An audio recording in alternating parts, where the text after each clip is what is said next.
यं ब्रह्मा वरुणेन्द्र रुद्रमरुत स्तुवन्ति दिव्यैस्तवै वेदै साङ्गपदोक्रम पनिषदै गायन्ति यं समगाः ध्यानावस्थिता तन्रतेन मनसा पश्यन्ति यं योगिनो यस्यन्तं न विदुः सुरसुरगणा देवाय तस्मै नमः। श्रीमत्स्यचन्दन चर्चितो ज्वलभू शुक्राम्बरा मल्लिका मालाङ्कृतकुण्डला प्रवीलसन्मुक्ता वलिशोभिता सर्वज्ञाननिदान पुस्तकधरा रुद्राक्षमालाकरा वाग्देवी वदनाम्बुजे वसतु मे त्रैलोक्यमाता चिरम्। मुखं करोति वाचालं पङ्गुलघ्यते गिरिं यत्कृपा तमः वन्दे परमानन्दमाधवम्।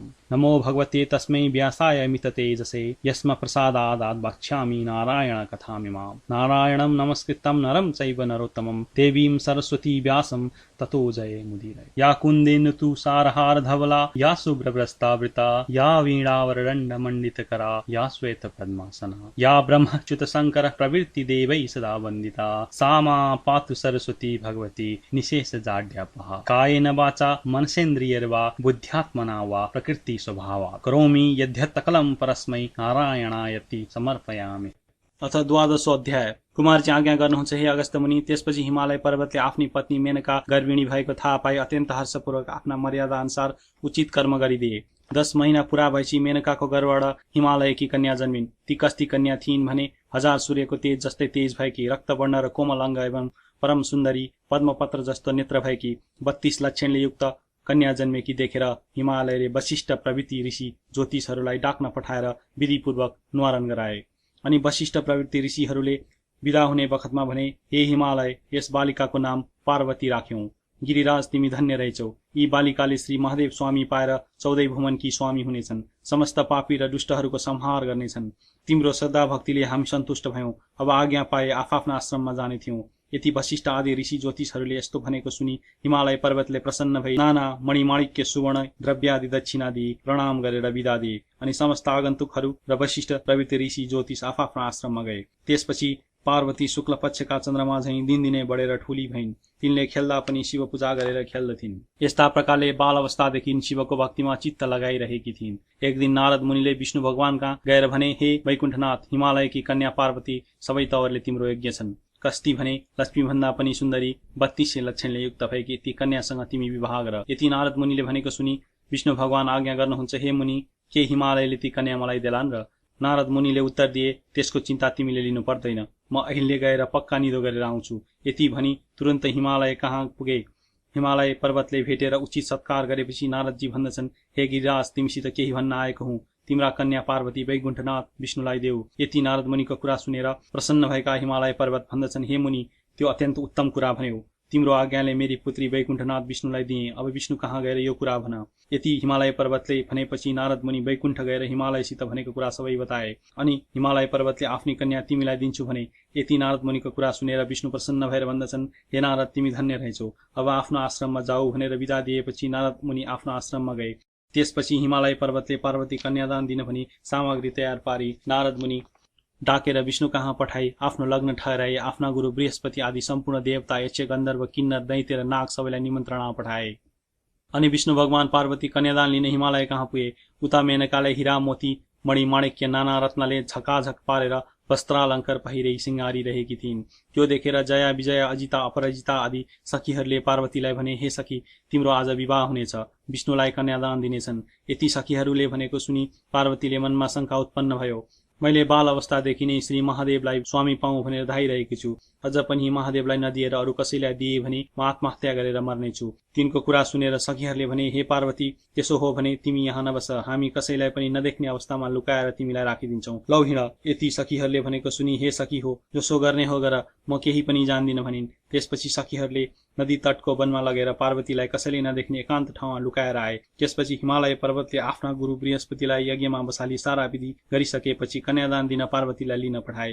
तर घरमा देखेनन् र यताउता सबै खोज्न लगाए, कहीँ पनि पाउन सकेनन्। र हिमालय पर्वतले अत्यन्त व्याकुल भई गुरु बृहस्पति कहाँ गएर पार्वती कहीँ पनि छैनन्। अब के कसो गरौँ भने। यति हिमालय पर्वतले भनेको सुनि गुरु बृहस्पतिले यस लग्नमा भएन भनी विष्णुलाई बिन्ती गरे। अनि आएका जति सबै फर्केर आफ्ना आश्रममा जाँदा भए। उता सखीहरूले पार्वतीलाई वनमा लुकाएर आएपछि पार्वतीले नदी तटमा बसेर बालुवा ल्याई त्यसको पार्थिव शिवलिङ्ग बनाएर श्री महादेवको आराधना गर्न लागिन्। उसै बेला 2 दैत्य प्रघोष र दमघोष आएर पार्वतीको सौन्दर्यमा लोभिएर अनेक प्रकारका नराम्रा चेष्टा देखाउन लागे।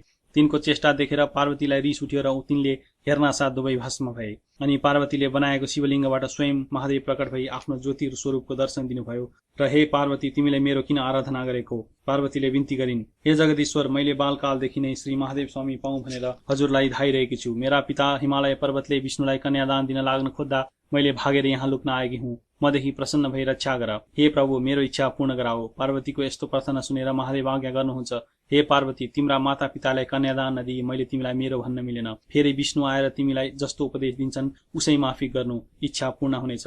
महादेवको यस्तो शिक्षा सुनेर पार्वतीले जो इच्छा भनी साष्टाङ्ग प्रणाम गरिन्। अनि महादेव अन्तर्ध्यान हुनुभयो। त्यसपछि सखीहरू आएर पार्वती घर गइन्। छोरी आएकी देखेर रिसाएका हिमालयले भने, हे पुत्री, तिमी कहाँ गएकी थियौ? पार्वतीले बिन्ती गरिन्, हे पिता, म बाल्यकालदेखि नै श्री महादेव स्वामी पाऊँ भनी उनैलाई धाइरहेकी छु र उनैको ध्यान भक्ति पनि मेरो हृदयले सदैव गरिरहेको छ।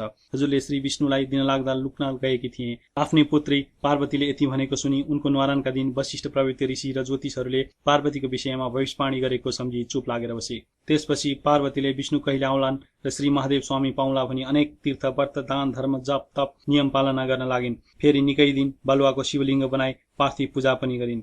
तिनको अडिक श्रद्धा एवं भक्तिभाव देखेर विष्णु भगवान गरुडमा चढी शंख चक्र गदा पद्म धारण गरी पार्वतीको सामुन्य आएर आज्ञा गर्नुभयो, हे पार्वती, तिमीले अनेक तीर्थ व्रत दान धर्म पूजा पाठ यज्ञ आदि गरेको देखेर म अत्यन्त प्रसन्न भएँ। तिम्रो मनमा जे इच्छा छ सो वरदान माग, म दिन तयार छु। विष्णु भगवानले यस्तो आज्ञा सुनेर पार्वती बिन्ती गर्दछिन्, हे ईश्वर, हे परब्रह्म परमात्मा, मलाई केही वरदानको इच्छा छैन, केवल महादेव स्वामी प्राप्त हुने वरदान गरिबक्सोस्। पार्वतीको यस्तो प्रार्थना सुनि विष्णु भगवान आज्ञा गर्नुहुन्छ, हे पार्वती, तिमीले परिश्रम साथ गरेको यी तीर्थ व्रत दान धर्म व्रत उपवास भन्दा पनि एउटा अति उत्तम र योग्य कुरा भन्दछु। तिमी एक चित्त भएर ध्यानपूर्वक सुन। श्री स्वस्थानी परमेश्वरको व्रत गर। त्यस व्रतको प्रभावले जगदीश्वर श्री महादेव स्वामी पाउनेछौ, यसमा शंका छैन। श्री विष्णुले यति आज्ञा भएको सुनि पार्वतीले फेरि बिन्ती गरिन्, हे ईश्वर, त्यस व्रतको विधान के हो? त्यसमा के गर्नु पर्दछ? यो सबै विस्तारपूर्वक आज्ञा होस्। पार्वतीको प्रार्थना सुनि विष्णु भगवान आज्ञा गर्नुहुन्छ, हे पार्वती, पौष शुक्ल पूर्णिमाको दिनदेखि व्रत प्रारम्भ गर्नुपर्दछ। एक दिन पहिलेदेखि नै हात खुट्टाका नङ काटी स्नान गरेर पवित्र भई एक भक्त रही एक चित्त गरी नित्य मध्यकालमा श्री महादेवको पूजा गर्नुपर्दछ र एक महिनासम्म अर्थात् माघ शुक्ल पूर्णिमाको दिन अष्टोत्तर 100 रोटी, अष्टोत्तर 100 अक्षता, अष्टोत्तर 100 बेली पुष्प, अष्टोत्तर 100 कुटका सुपारी, अष्टोत्तर 100 पान र जात जातका फलफूल नैवेद्य आदि सबै वस्तु तयार गरी आरसी अर्थात् तामाको थालीमा ओमकार लेखी गंगाजलले स्नान गराउनु र श्रीखण्ड रक्तचन्दन लगाई पीताम्बर वस्त्र पहिराई धूप दीप नैवेद्य कस्तुरी भेटी दक्षिणा चढाई षोडशोपचार वा पञ्चोपचारले पूजन गरिसकी स्तोत्र पाठ जप ध्यान गरिसकी अर्घ्य दिनु। अनि हे पार्वती, स्वस्थानी परमेश्वरी भनेकी कस्ती छिन् भने, अष्टासु च दलेष्वेव मातृका स्थितास्तथा खड्गम त्रिशूलम चोधर्वम च अर्धे च वरमुत्पलम चतुर्भुजाम त्रिनेत्राम च सर्वलंकारभूषिताम सुवर्णवदविकासा वा स्वस्थानी जगदीश्वरीम। अर्थात् अष्टदल पद्ममा अष्टमातृका, त्यसमाथि खड्ग त्रिशूल र वरनी लोत्पल हातमा धारण गरेकी, 4 बाहु र 3 नेत्र भएकी, अनेक प्रकारका अलङ्कार पहिरेकी, अनेक आयुध लिएकी, पीतवर्ण भन्दा पनि अत्यन्त शोभायमान भएकी यस्ती श्री स्वस्थानी परमेश्वरीको ध्यान गरेर हे जगदीश्वरी भनी मनै उनैसित इच्छा भएको वरदान माग्नु। अनि प्रसाद झिकेर अष्टोत्तर 100 मा 8 रोटी, 8 अक्षता, 8 बेली पुष्प, 8 पान, 8 कुटका सुपारी सगुन समेत आफ्नो पतिलाई दिनु। पति नभए छोरोलाई दिनु, छोरो नभए मित छोरोलाई दिनु र मित छोरो पनि नभए जुन कामना वा इच्छाले व्रत गरेको छ त्यो मेरो फलानु कामना पूरा होस् भनेर गंगामा बगाइदिनु। 100 रोटी आफूले फलाहार गर्नु, रातमा जागराम बसेर स्वस्थानीकै महिमा गान भजन कीर्तन गर्नु, सुन्नु सुनाउनु। यति गरेपछि अवश्य इच्छा पूर्ण हुनेछ, यसमा शंका छैन। हे पार्वती, स्वस्थानी परमेश्वरीको प्रसाद लिने बेलामा श्री महादेव तिम्रो सामु आफै प्रकट हुनुहुनेछ। तिम्रो श्रद्धा भक्ति देखेर म प्रसन्न भएँ। यति भनिसकेर तिमीले महादेव स्वामी पाए भनी विष्णुले वरदान दिनुभयो। हे अगस्त्य मुनि, नारायण विष्णुले यति आज्ञा भएपछि पार्वतीले मनमा सन्तोष र आनन्द मान्दै श्रद्धासहित विष्णुको पनि पूजा र प्रणाम गरिन्। तिनले पूजा गरिसकेपछि विष्णु भगवान विदा भएर गरुडमा चढी त्यहाँबाट अन्तर्ध्यान भई वैकुण्ठ धाममा जाँदा भए। इति श्री स्कन्द पुराणे केदारखण्डे माघ महात्म्ये कुमार अगस्त्य संवादे श्री स्वस्थानी परमेश्वरी अवतार कथायां श्री विष्णु स्वस्थानी व्रतोपदेश वर्णनाम 12 अध्याय।